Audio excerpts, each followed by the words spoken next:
Hi mga ka-girly, this is Amber Girly. So, part ko nga po ba ito na pag-unboxing natin ng tumbler ni Cal sa school. Hi, I'm Pikachu. Si Pikachu ba to? Pikachu. Si Pikachu. Ay, si Stitch yun, gago. Si Stitch to? Go! Kali, go!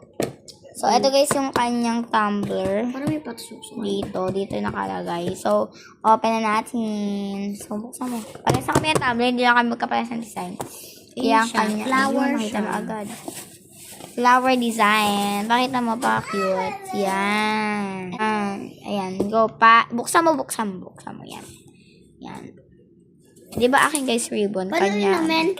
Yan. Pwede din siya May maging straw. baso. Oh, para pwede din. Ayun. Parang hindi naman halatang ano eh. Tumbler, di ba? Yan. Meron din siyang sip-sipan dito. Baka, kasi guys, di-sip-sip siya. Yan. So, ito, bagos. Ano ba? Wag mo ko na yun. May kasama yung, may kasama yung panglinis. Nandun, guys, yung panglinis ko. Ganun yun. Ano lang kayo, hinaman ng tumbler. Hindi pala, ng linisan. Yan, ibabalik niya natin, ilalagay niya sa likod ng pinto. Say babush. Kali. Say babush. Bye-bye. Bye-bye. Bakit mo na yan? Bye-bye. Bakit mo na? Why?